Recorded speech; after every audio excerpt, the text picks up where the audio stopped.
Good afternoon, everyone. I'm Piers Burroughs. I'm the chair of the ACE in Wales and the managing director at Burroughs. Welcome to this ACE Insight webinar organised by ACE Wales on HyNet North West, unlocking a low carbon hydrogen economy. It's an incredibly exciting sector, emphasised in the UK government's recent 10-point plan for a green industrial revolution. Today, we're fortunate to have industry expert John Egan, who is the Northwest Regional Lead at Progressive Energy. John will present for about 20 minutes, and that will leave us enough time for questions and answers at the end, and I'll explain how we will facilitate that in a minute. In terms of a few housekeeping matters, repeat listeners will know all of this, but it is good to remind you.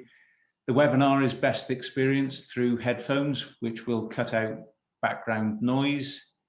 Attendees are automatically on mute for the duration of the webinar. To ask questions, please use the Q&A function, which will be in the bottom of your screen. We'll try to cover as many as possible, but don't worry if we don't get to your question.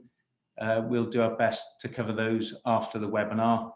And lastly, don't worry if you miss anything. We'll be uploading this to our website within the next few days. So if you want to listen again, you can. At this point, I'd like to hand over to John Egan, who will take you through the webinar. Thank you, Piers, and good afternoon, everyone, and thanks for the opportunity to come and talk about HyNet, an incredibly exciting project that we're developing in the northwest of the UK. As Piers said, I'd like to talk for probably 20 minutes with a few slides, but actually it's the questions, it's the interaction that I think is the most interesting and valuable part. So put up with me for a few minutes. But please do put those questions in the Q&A. That's how we grow and improve and develop. So a little introduction. So I'm the Northwest lead for a company called Progressive Energy. We are project developers in the clean energy space. We've been around for a little over 20 years.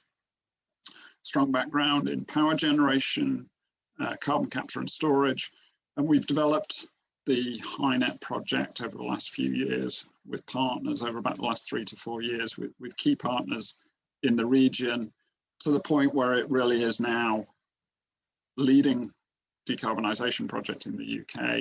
It's a very deliverable project, as I think you'll see as we talk through this. Okay, so if we could go on to the next slide, please. Okay, so what's this about? Well, it's clearly about decarbonising, and first of all, decarbonising industry. So if we think about the economy, we've made a lot of progress of decarbonising power generation in this country and really very little progress in decarbonising the other big sectors. Government policy is to focus on decarbonising industry and to do that in clusters. So industry in the UK, particularly energy intensive industry, is clustered. And one of those clusters is in the northwest of the UK, from Flintshire, Wrexham, through Cheshire, Liverpool City region, Greater Manchester, that kind of pink area there. And that the industry there, and you can see all the dots and so on, it emits about 6 million tonnes a year of CO2 into the atmosphere, about half of it from the Ellesmere Port area. So HyNet is about decarbonising that industry, but far more importantly, is actually doing that in a way that secures our industry. So our industry, particularly our energy intensive industries, are facing very rapidly rising costs in CO2 emissions. So we need to solve those for the climate crisis, and we need to solve those to prevent an economic disaster of losing our industry. HyNet and other similar projects around the UK are very much designed to enable our industry to decarbonise in a viable way. Because the other solution is we could send all of our industry away. It would solve the local emissions problem. It wouldn't solve a global problem, because the production would happen elsewhere, and it would certainly cause us a massive economic and social problem. So this is about securing our industry in a way that's viable and sustainable, protecting industry from the costs of carbon emissions, which are escalating, and delivering this famous hydrogen economy, and doing that really at scale. So HyNet is about getting on and doing this. You'll have all seen the 10-point plan, and I'm going to come back to that. HyNet is a very material component of the 10-point plan. This is about doing it for real. It's not a trial or a demonstration or a pilot. It's about doing it for real scale, that's going to decarbonise industry across the Northwest. It's also going to enable us to decarbonise other sectors, including transport and heat and flexible power. Okay, all of that is great, and I'll talk more about what it actually is. Fundamentally, it's not a financeable proposition today. There isn't an investable proposition in capturing CO2 or in making and selling low carbon hydrogen. So government gets that. Government understands that support mechanisms are going to be required to do this, because there is a social benefit in doing this for the reasons I said before, decarbonising or securing our industry. And government is working hard on those mechanisms that they call business models. Two other big features I want to mention about the Northwest, as well as our superb industrial cluster, very mature industry, is two geological features that we have. So in Liverpool Bay, we have gas fields, which are coming towards the end of their life, perfect for storing CO2. And we also have large quantities of salt in Cheshire, in the Middlewich, Northwich area. We've got a lot of caverns there for storing natural gas at high pressure, and we can do exactly the same with hydrogen. So two big geological features that are pretty much unique. Particularly our offshore assets are in great condition, very suitable for repurposing for storing CO2. Okay, so HyNet is a full chain project. The Hydrogen All-Party Parliamentary Group recently described it as the leading hydrogen and CCUS project in the UK today. Okay, we're going to go on to the next slide, please, Chairman. Okay, so we all know what the problem is. Yeah, we all know that we're putting far too much CO2 into the atmosphere. We all know we need to solve that. We can't carry on the way we are.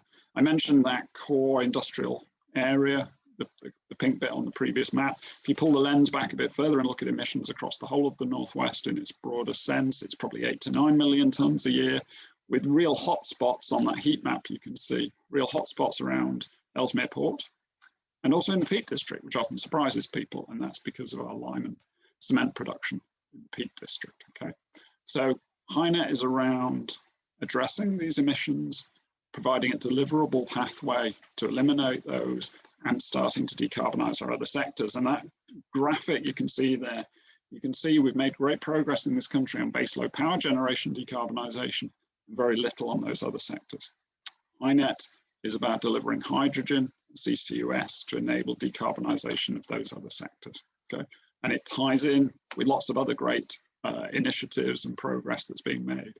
And one thing I should say about HyNet is it doesn't solve every problem in the world. It's a component of transforming our energy system alongside renewable power generation and many other key components. There is no silver bullet that solves the climate emergency in front of us. We need multiple components of solutions, and this is one of them. Next slide, please, Chairman. Okay, so what you can see on the screen there is the schematic for HyNet. Many of you may well have seen this. It's been around for a few years. HyNet, at its heart, as the name implies, is about producing hydrogen at scale and distributing that out to users. Well, why would you want to do that? Well, the majority of CO2 emissions from industry and other sectors today are because of burning a fuel, largely natural gas, but also liquid fuels and some solid fuels. So we could say, well, you just carry on doing that and try and capture all those CO2 emissions from all those places. But actually, the more efficient process is to decarbonise the fuel up front. So strip the carbon out of the fuel and then distribute the zero carbon fuel. That zero carbon fuel is hydrogen. So what we'll be doing is at scale producing hydrogen. Scale makes it cost effective. Scale means we can have a material big impact. So things that we need to be doing. So we'll be producing hydrogen at scale in Stanlow initially, the refinery site in Ellesmere Port. We'll be using a process called blue hydrogen to make the hydrogen. I'll explain a bit more about that in a minute.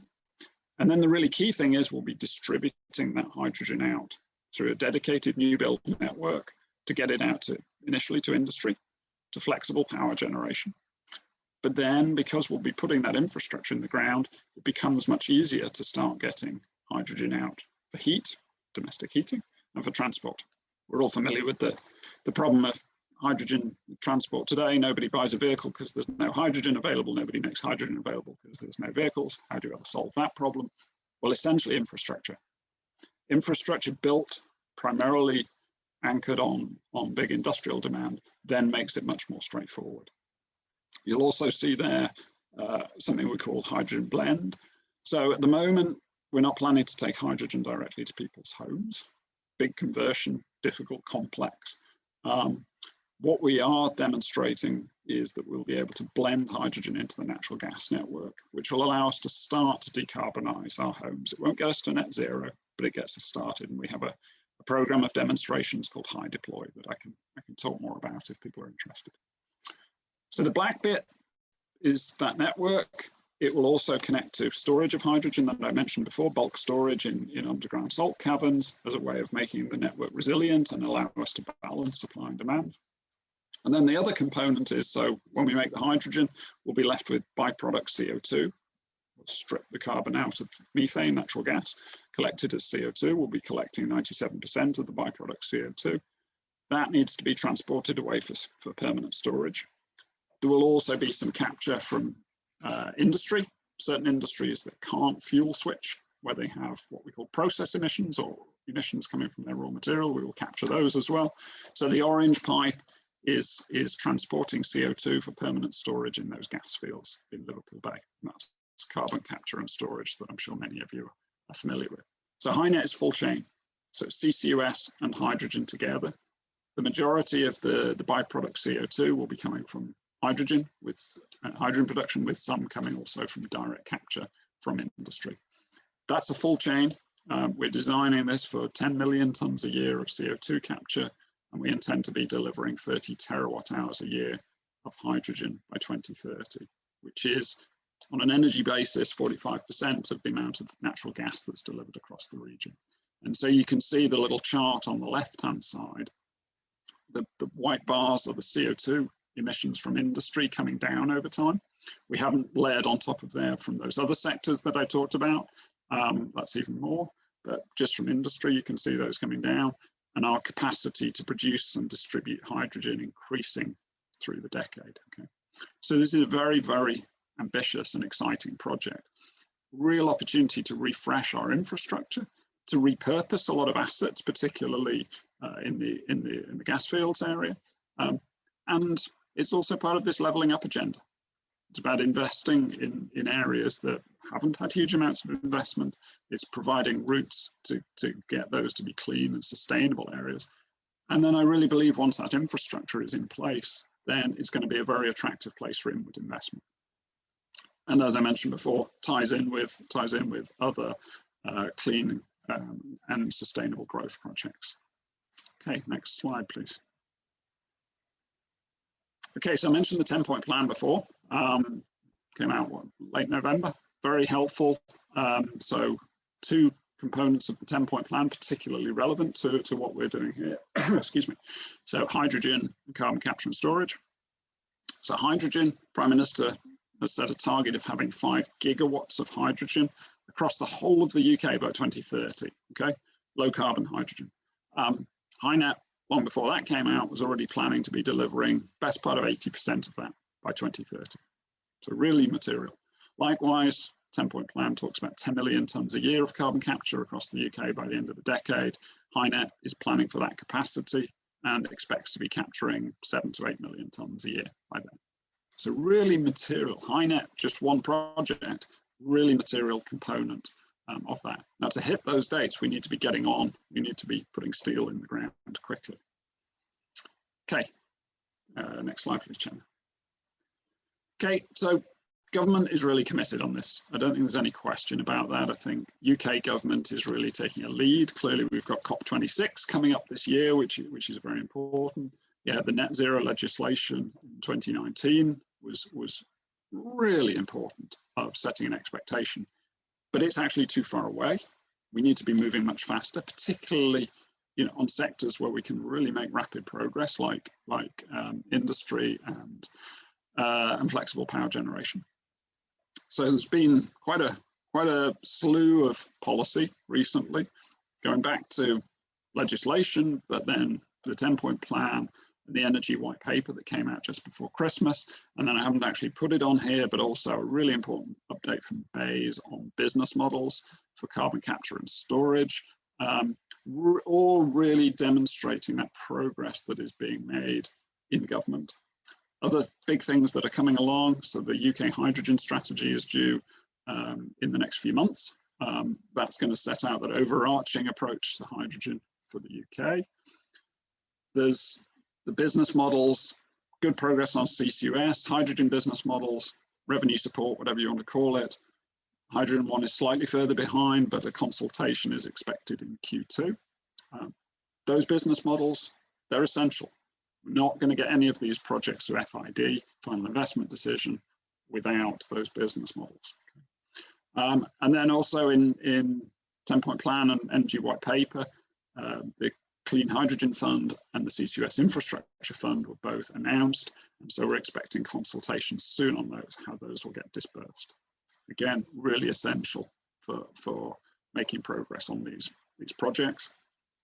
I should also mention that the 10-point plan said 2 CCUS clusters across the UK will be operational by the mid-2020s and 2 more by the end of the decade.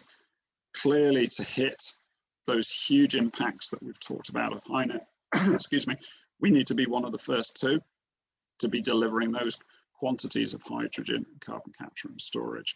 HyNet is very deliverable, can be delivered fast because of the infrastructure repurposing opportunities that we have. But all of these cluster projects need to be happening. They're all really good projects. And then also worth mentioning that just in the last week or so, Welsh Government has consulted on its hydrogen pathway, and that consultation is out there. I forget, the deadline is sometime in April. I've forgotten exactly when, for the Welsh Government hydrogen pathway as well. So yeah, just a lot going on, I think, from a governmental perspective, a lot of commitment to this, recognizing that simply saying industry must go do this and industry must pay is going to lead to the wrong result, that this needs to be a clear collaboration between government, industry, the energy sector to deliver on this level of decarbonisation. It's all fully doable. Hydrogen production. So I mentioned before blue hydrogen. So I'm sure many of you are aware there are several ways to make hydrogen. Most available 2 routes. One is from natural gas, methane, CH4, split the C off it and leave the H, which is the hydrogen. That C becomes CO2 and needs to be captured. So that's blue hydrogen. So we'll capture 97% of that byproduct CO2 for permanent storage and sequestration. Green hydrogen, electrolytic hydrogen, is where you split water, H2O, using renewable power. The reality is, over time, we expect to need both, and we expect to see green or electrolytic hydrogen becoming the predominant feature over the long period of time. But at the moment, the scale available from electrolytic hydrogen is much less than what's available from blue hydrogen, and the costs are much higher. And so we and I think the other big projects around the country are primarily focusing on blue as the entry route. Yeah, so the amount of hydrogen made in the UK is very small today. Use blue as the route to build up that scale of production, distribution infrastructure, storage, and fuel switching, where industry and others start to switch their fuel. Need to do that with scale, and we need to be very cognizant of cost. I've already said we need business models, so we all as taxpayers and utility bill payers are going to have to pay for this low carbon fuel. So therefore we have to be mindful of the cost opportunity there.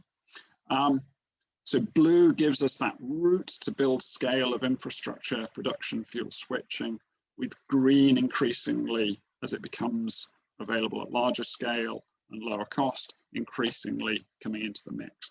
The quantity of hydrogen needed across the UK is huge to meet our net zero ambitions. Committee on Climate Change, their last statement on it was they believe we need 270 terawatt hours a year. I think most reports since then expect a significantly higher number, so maybe 500 or 600 terawatt hours a year. So what we're doing in HyNet is ambitious, 30 by 2030. You can see there's a huge amount more. So there is plenty of space in there for technologies, and there are other technologies being considered as well. Technologies, schemes. Yeah, this is. I think we're going to find that delivering on the amount of supply required of hydrogen is going to be one of the biggest challenges. First plant we're planning to build will be 350 megawatts. That's a big hydrogen production plant. We want to be delivering kind of 10 times that amount by 2030. And we'll do that by scaling up the technology. Okay. There's also a particular piece in that we're starting at the refinery site in Stanlow. The hydrogen production is a route to decarbonise that by actually decarbonising the existing refinery off gas, and the electrolytic technology wouldn't be able to achieve that. Okay, next slide, please. And so on the topic of low carbon hydrogen, some of you may have seen nearly 2 weeks ago now, January the 13th, we made an announcement that ourselves, Progressive Energy and SR, the owner operator of the Stanlow manufacturing complex, are forming a joint venture for the production of low carbon hydrogen there at Stanlow. Incredibly exciting development for us, shows the commitment of SR and Progressive Energy to get on and do this. Now, clearly getting to FID requires those business models, but this is about progressing these projects to reality so that we can actually start producing that hydrogen ready for distribution. And we've said that that agreement covers the first 2 hydrogen production plants. We're targeting about 1 gigawatt of hydrogen production. So really significant. Really great news. It's had a very positive reaction. This is about turning HyNet from concept to reality. Next slide, please. Okay, so the big components of HyNet are those big 6 on there. So I've just talked a lot about hydrogen production. That one, the first plant, we're already in FEED, front-end engineering design for the first plant. That was funded through the BEIS hydrogen supply competition. As I said, we've got several more to do by 2030. Industrial fuel switching is where we actually, the individual industrial sites switch their fuel from natural gas or whatever their existing fuel is to hydrogen. That can only, of course, happen once the infrastructure, the pipes, get there. That's the hydrogen network bit and the hydrogen storage bit. So our partners, Cadent, gas distribution network, is going to deliver the hydrogen network, and Egan, the hydrogen storage.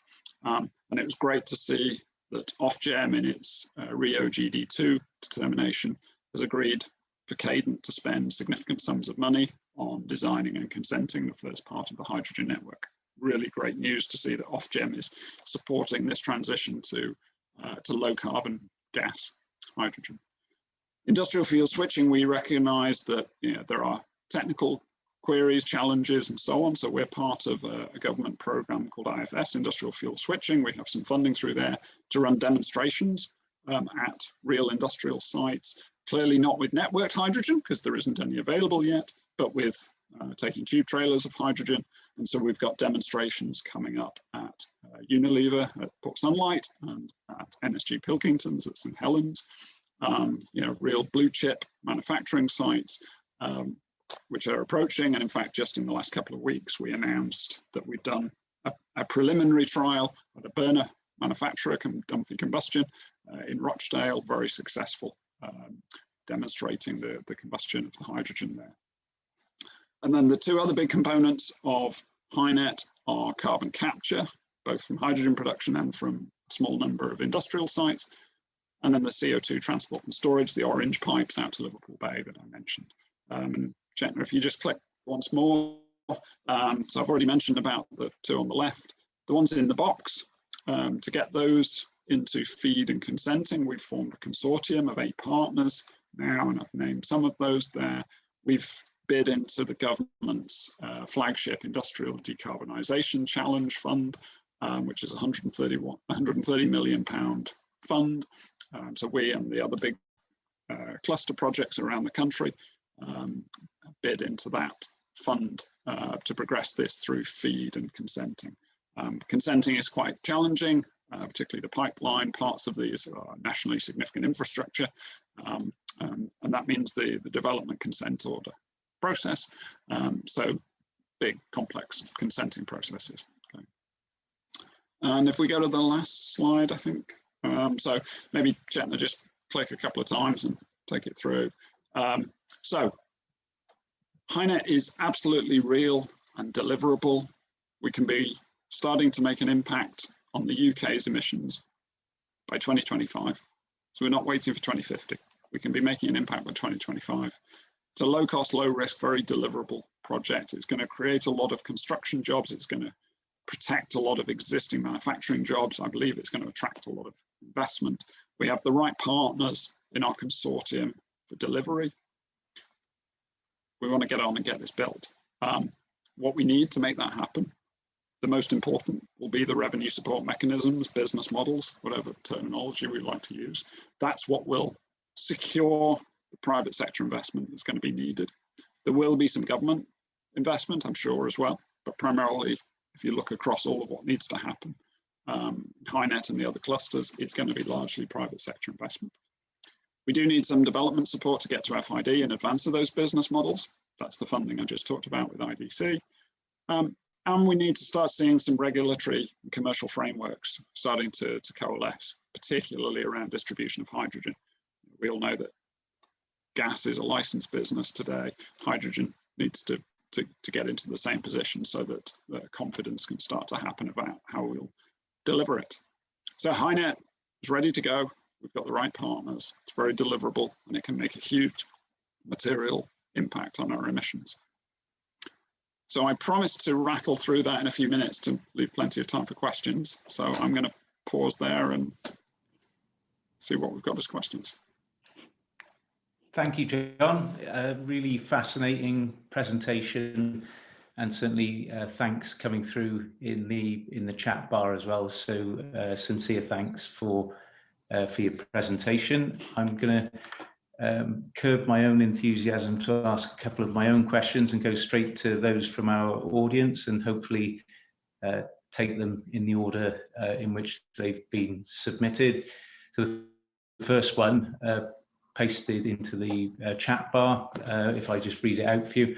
I understand that HyNet wants to apply ATR technology. What's the envisaged capture rate for CO2? Yep, so I think I probably addressed that. The work we did prior to starting FEED is actually in the public domain. So we worked with Johnson Matthey and other partners on that work, and were able and published it because it was funded by DAYS. And yeah, the expectation there is that the Johnson Matthey low carbon hydrogen technology will allow us to get to 97% capture rate. Yep. It is quite incredible. It's amazing.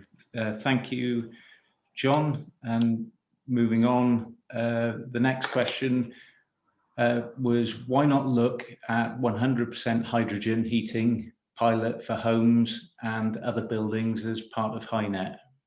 Yeah, absolutely. Yeah, HyNet is designed first and foremost around industry, because industry is used to doing change, but also you get significant chunks of decarbonisation with industry if you can convert an industrial site.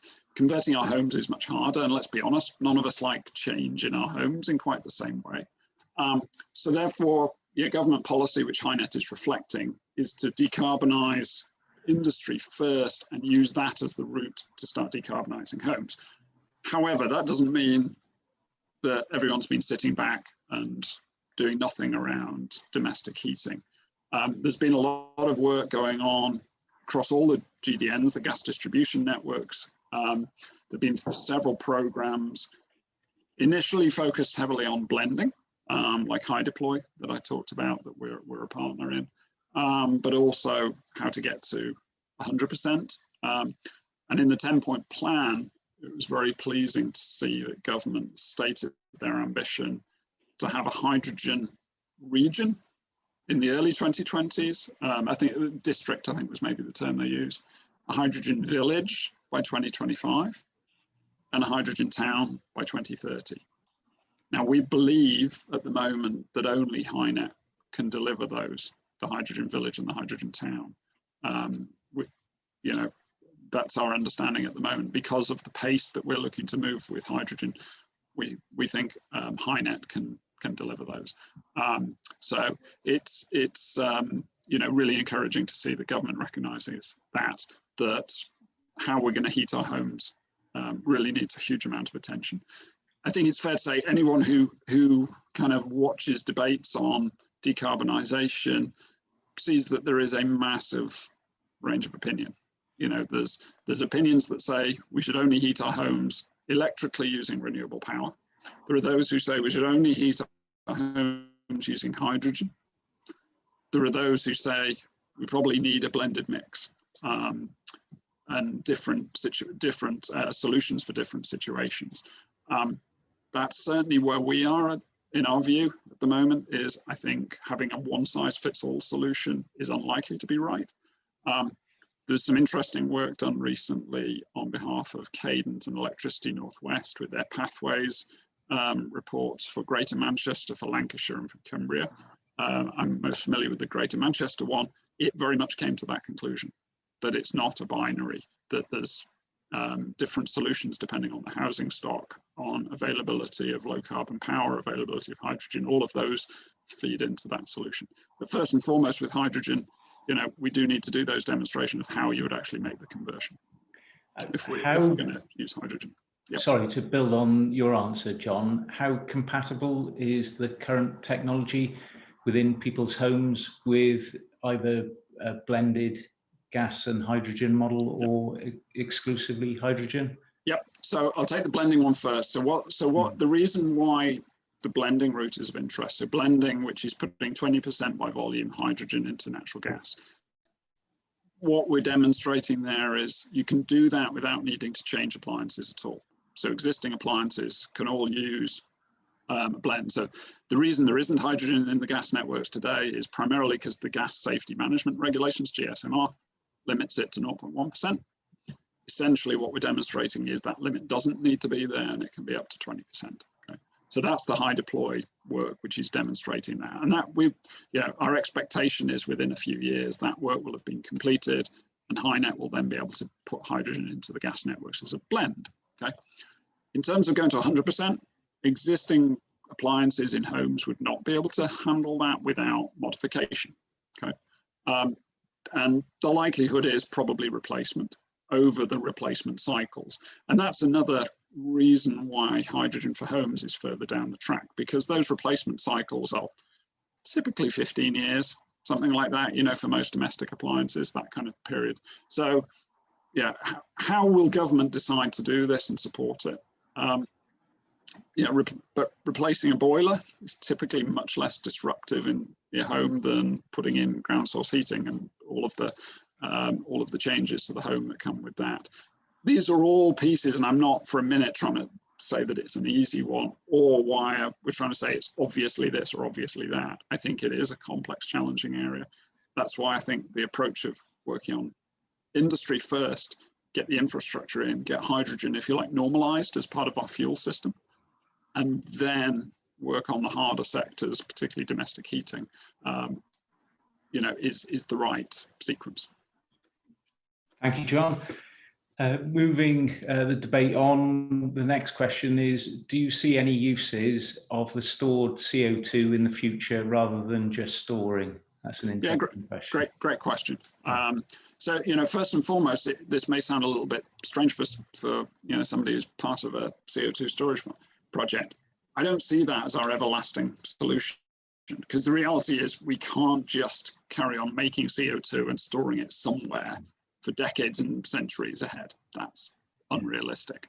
Now, in the UK, we're really, really well placed for CO2 storage because we've got so much offshore gas and oil fields asset pretty close within, our curtilage, if you like. Just the amount of coastline we have is, compared to, it's pretty hard for Switzerland to do it, for example. So we're well placed, but that doesn't mean there's infinite storage resources. It's another reason why I see the hydrogen production, because most of the CO2 we're going to store from HyNet will come from hydrogen production. I see that as a transitionary phase, so that we use the technology that's available today, that's cost effective today, that allows us to get that infrastructure in place, get that transition, but most importantly, just stop putting CO2 out, because we've got, the house is burning. We need to do something now. So use that whilst we develop improved technologies and better technologies. I often get the question about, well, why don't you wait for the better technology? Well, you could, but the urgency is so big, we actually should do what we can now whilst we develop the better technologies. So, I think it can't be something we carry on doing forever. I would love to see us using some of that CO2 that we're going to be capturing and storing. I think the reality is CO2 is kind of, it's down at the bottom of the energy chain. It doesn't have a lot of use. Yes, it can get locked into certain structures and matrices. There are lots of pieces of work going around. Can you put it into polymer chains? Can you put it into various other matrix? I think some of that, but just the quantities are so big. I think we emit 350 million tons a year of CO2 from the UK. There just isn't use for that amount. I'd love to see us using some of it. But there's some CO2 usage today. There's a fascinating project going on here in Cheshire just at the moment. Tata Chemicals are putting in a carbon capture plant to capture CO2 as the raw material for their sodium bicarbonate process. That's great. Yeah, it's a really good project, because it's going to use that CO2 rather than putting it into the atmosphere. That's excellent, but it's relatively small, and I don't mean that critically. It's the right size for the production process, but it's relatively small compared to the UK scale of the problem. So the answer is hopefully, but I don't think it's going to be transformational. Thanks, John, and your rounded answer, that's really helpful in understanding the problem that we all face. The next question is, will all the network developed for a blue hydrogen economy be suitable for slowly switching to a green hydrogen economy?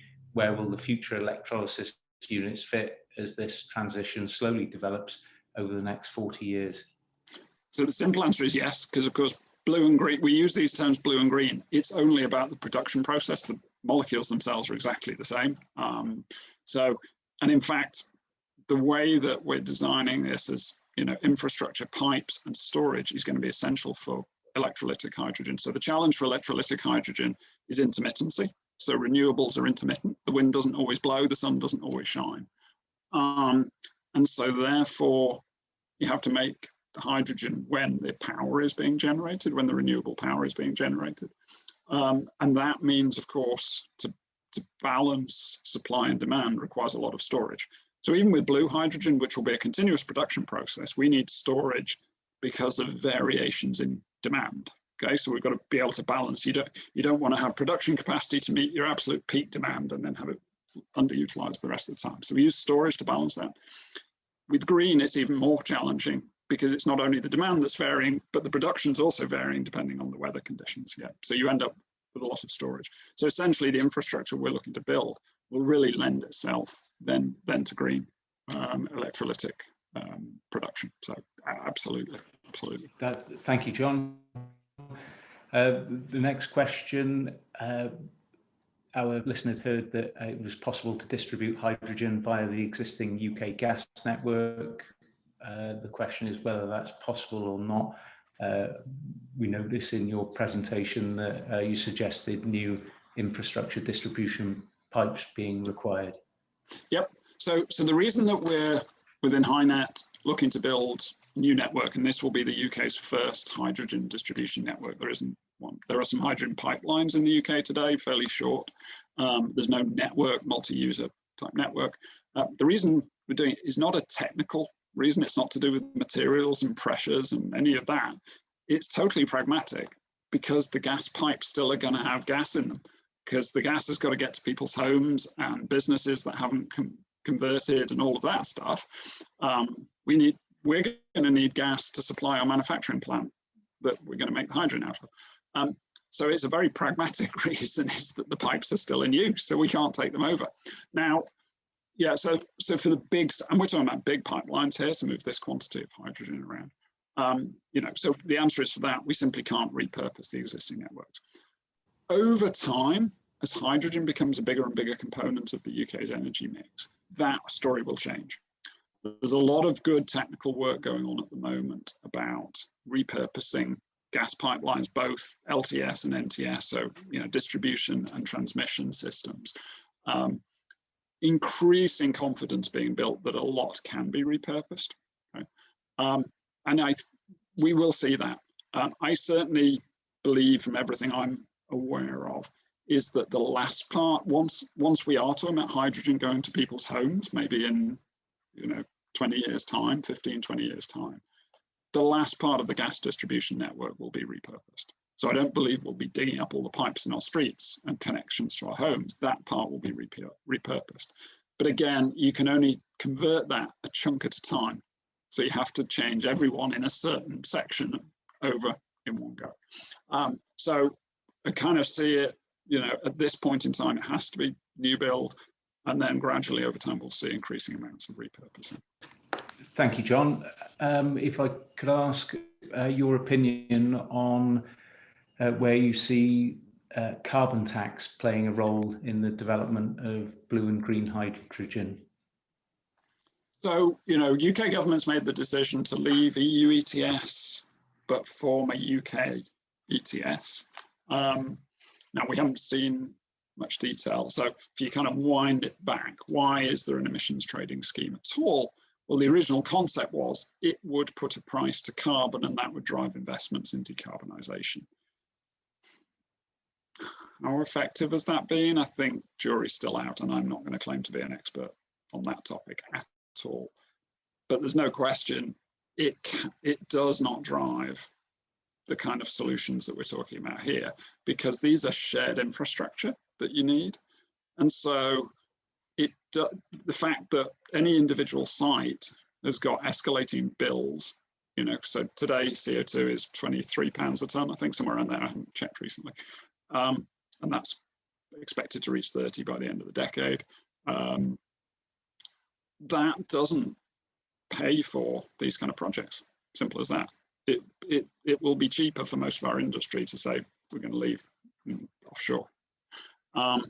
So it's not driving that solution. So I think it has to be in there. There has to be a cost to carbon, no question about that. There needs to be a cost to carbon. Would a carbon tax as well really help? I far more actually see a need to protect low carbon products and low carbon processes, excuse me, from high carbon imports. I see that as a much bigger threat. There will be costs to industry from this. However much, I'm saying we need business models, and that's right. Industry still has to invest. That means the cost of our products go up that are made here. And we've really got to be careful that it doesn't become cheaper for all of us to buy high carbon products from elsewhere. Because let's be honest, we've all got good intent, but price comes into purchasing decisions individually and corporately. So it's a carbon tax. It's not obvious to me quite, and I'm not an economist, but it's not obvious to me why a carbon tax would obviously help this. I think it's instead recognizing there's a social benefit to low carbon, and therefore those costs need to be distributed across all of us. That's never an easy conversation to have, whether it's done through taxation or utility bills. But how many people are aware we've all been paying for offshore wind for years? The contract for difference mechanism, which has been phenomenally successful in driving the development of offshore wind power generation. We've all paid for that through our utility bills. We may not be aware of it, but we've all done it. We've all paid for it, because there was a social benefit. And now we see, we've made good strides in decarbonising our power generation. We're not really talking about anything different here. It's a very similar mechanisms we're talking about. Can I ask you to perhaps amplify the other side of the equation and hopefully perhaps capturing, we've got lots of questions being raised now, but I wonder around the commercial viability of the proposal, where HyNet themselves sit in terms of commercial viability, and anything that you're seeing through government in terms of their support and driving a viable commercial framework for this? Yep, absolutely, because this is key to making it happen. You know, as I said earlier, there isn't a financeable proposition to go and build any of the big components of HyNet today. And so that support regime needs to be in place in exactly the same way. If you go back kind of whenever it was, I forget now exactly, that 2014, I think, the CFD mechanism for offshore wind, there was no financeable investment opportunity there either, yeah, without those mechanisms. So it's very, very analogous. So HyNet, first of all, you can really see as a series of interlocking projects. So we have the right partners who want to deliver those right components. So, for example, the oil and gas fields, or particularly the gas fields and the infrastructure for Liverpool Bay, is ENI. They have got now a storage license, what's called appraisal and storage license for storing CO2 in those reservoirs. Okay, so ENI will deliver that component. I mentioned earlier, we've just announced a joint venture between ourselves and SR for hydrogen production. Hydrogen distribution, that's best done by people who know how to move gaseous fuels around. Cadent, the gas distribution network, has set out their position, their strategy very much that they want to be the ones who move hydrogen around, be a gas transporter, hydrogen transporter. They've been supported by Ofgem that they should do that. Innovin has the salt fields in Cheshire to develop gas storage. So rather than, so there isn't a go and invest in HyNet. There are components of HyNet that need to be built. Our role as Progressive Energy, as well as our particular role in hydrogen production, is the integrator with the overall project developer. So ensuring that those interlocking projects truly interlock, that the interfaces are right. I think there are lots of project people on this call who understand the challenge with any project is the interfaces. So that's, you know, that's what our primary role is, to make sure that those interfaces between CO2 transport and storage, carbon capture, hydrogen production, hydrogen distribution, hydrogen storage, fuel switching by those who are actually going to use the hydrogen, that those interfaces are appropriately designed, consented, all of that stuff. So it's a coherent system. Okay. So that's how we work. So there's, you know, a series of projects that each of our partners will be delivering their components of this. So there isn't a HyNet, there isn't a company called HyNet, for example. HyNet is the overarching project that will deliver that. And it will also, so I've kind of described it in that, on that axis, there's also an axis over time as it grows. So I already mentioned, yeah, first plant for hydrogen production, but actually there will be several over time. The hydrogen network will grow over time. We will build hydrogen storage capacity over time. So there's the dimensions that way and the dimensions that way of HyNet, which makes it quite complex, but it's kind of inevitable for something as ambitious as this. The right way to deliver it is through the right partners who have the knowledge, the expertise, the desire, the commitment to deliver on those different components of this. Yeah. So I'm trying to remember back to exactly whether I've answered your question or not. I'm not sure, and it's a difficult question around the kind of commercial viability and financing of the proposition. Yeah, sorry, that was the commercial. So yes, so let me hit on that one because I've forgotten. Thank you, John. So this is where government revenue support mechanisms, business models are so critical. Government absolutely gets that. They understand that this, and likewise the big projects in Humberside and Teesside and the others, are not simply going to get financed without those mechanisms. They get that. They were referred to in the 10-point plan and the energy white paper.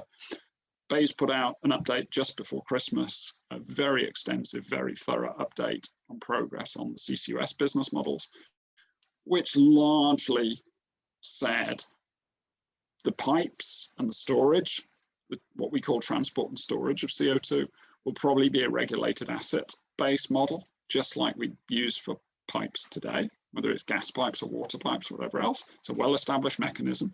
Now, there are some specific long-term risks that have to be managed, and governments indicated potentially it may put a risk management mechanism in place for that. Carbon capture plants will probably go through a CFD mechanism, contract for difference mechanism, yeah? Because they are individual site operator particular opportunities, and ultimately over time government will be looking for the most cost effective of those. Where do you get the lowest cost per ton of CO2 avoided? Yeah. And then obviously there's a commercial relationship between those two. A lot of information in that update if anyone's interested. Likewise on the hydrogen side, now there was only a very brief update on hydrogen because government hasn't consulted on that yet, but I think the mood seems to be that hydrogen production will probably use a CFD type of mechanism for the similar reasons. And hydrogen pipes, well, I just can't imagine why you would consider anything other than a RAB model, because that's how we do pipes to move energy around and cables and those kind of things. You know, it's a well-established mechanism. So I think that's kind of where this is heading. It's stuff that government and Treasury understand. It's stuff that the finance markets understand. There are some real complexities in there, particularly on the hydrogen side. So, you know, if hydrogen production is CFD, if you kind of go to offshore wind CFDs, there were a couple of reasons why that was more straightforward. One is there's no fuel. Yeah, it's really a capital play. Yes, there's an operating and maintenance, but it's largely a capital play with offshore wind. And secondly, there was no market risk because it was selling into a very liquid, very well-established, mature power market. Hydrogen's very different. So first of all, there's a fuel. When it's blue hydrogen, you've got to have natural gas. So it's got to be indexed to a fuel. And then secondly, there is absolutely a demand side risk. There is no market today because there is no supply, right? And there's no infrastructure either. That's what we're trying to build. So there is a demand side risk that has to be taken into account with that CFD as well. So there are a couple of things that make it more complex than an offshore wind CFD, but the basic principle still stands, because ultimately what government is looking for is those support mechanisms to start to decline over time. Now, the way those support mechanisms declined over time with offshore wind was essentially the supply chain built up and the costs came down, very successful. It won't be quite as simple as that with hydrogen production because you still have the cost of the raw material natural gas. You've got two big technology options I talked about, blue and green. And then, yeah, what we've really demonstrated, and that again, this is in the public domain, is that the kind of the scale is the route to get the costs down of hydrogen. So it's actually by building larger plants. Of course, those can only get to FID if the demand is there. So that's why we're not starting with the biggest plant. But we expect subsequent plants to be larger and therefore the costs come down. That starts to gain the benefit that the exchequer is going to be looking for. And then the last point is to say what's also happening on the counterfactual side. So, you know, the only option for a lot of industry today is now paying for natural gas and paying for CO2 emissions. So that's, if you like, your total fuel cost. In the future, the alternative fuel cost will be hydrogen. Okay? Now, hydrogen is more expensive than natural gas. It's more expensive today than natural gas plus CO2 emissions. Okay, so if there isn't a support mechanism, nobody will buy it. But over time, because the cost of CO2 emissions is going up, the two will match. And the last time we ran the numbers, it was kind of mid-2030s that would happen. Now, that's all premised on all sorts of forecasts of what CO2 emissions costs will do. But essentially, you can see that that what's different here from the power market is the counterfactual is changing as well. So government has another route to start backing out some of its support mechanism, and that's, you know, fundamentally that's what Treasury is always going to be looking for in this kind of situation. Is yes, we're putting in a support mechanism, but how does it back out over time? And that's what we as taxpayers should all want, is that that level of support is declining over time. So all of those things, John, which is complex, Piers, is what is necessary to enable this to be financeable. Once those mechanisms, provided they're good and sensible and direction of travel from government's very positive, once those are in place, which should be by the end of 22, you know, this is very financeable. Another question, perhaps hopefully capturing multiple questions from some of our audience, but if you could offer some commentary around programme and when HyNet are anticipating bringing both blue and green hydrogen on stream and your carbon capture facilities? Yep. So we recognise there's a huge importance of pace. There's also what I said before, that government intends 2 industrial clusters, to CCUS clusters, to be in place by the mid-2020s. We want HyNet to be one of those first 2. So our plan is to be delivering low carbon hydrogen, producing low carbon hydrogen by 2025, and have the CCUS infrastructure operational by then as well, because that's part of hydrogen production. Okay. Now that's ambitious. It relies on a couple of things. It relies on, first and foremost, that IDC funding, the Industrial Decarbonisation Challenge funding that I talked about before. That's a flagship program. A little bit overdue for notifications from that program. It should have been notified before Christmas. That's the key component. Consenting. Anyone who's done DCOs know that that's a long process, but that's obviously in our plan. That's the critical path for a lot of it.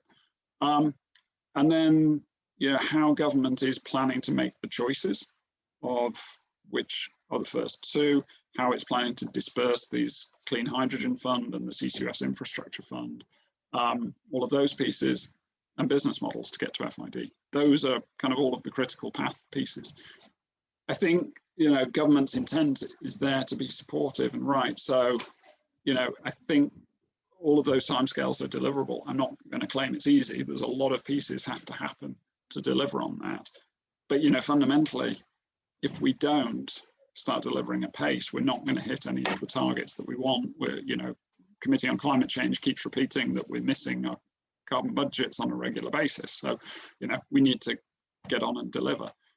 I think the last piece is, I think government will want to see some big projects really moving forward at pace, big successes in the UK ahead of COP26.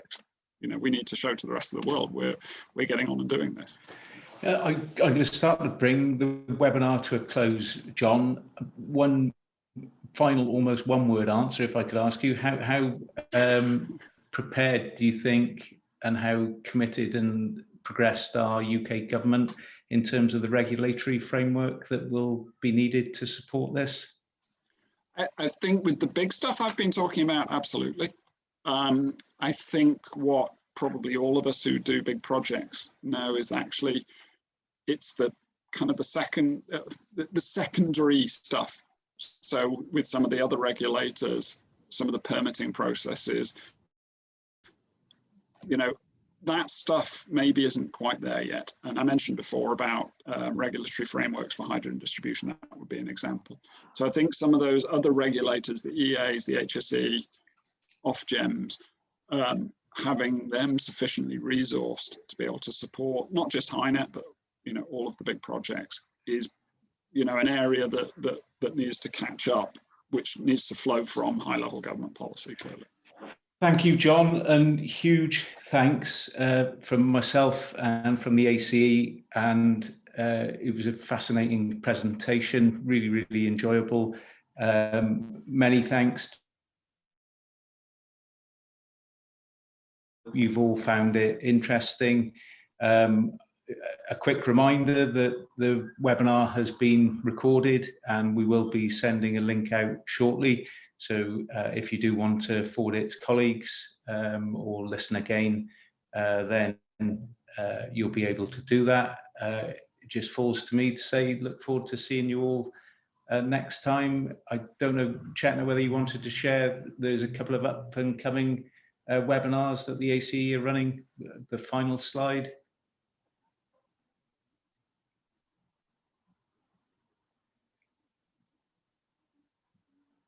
We can just leave you with that for a few seconds. There's a couple of up and coming webinars, Greater Manchester's Clean Air Plan, Green Data webinars, and the Future of Cities. Once again, thanks everybody, and see you next time.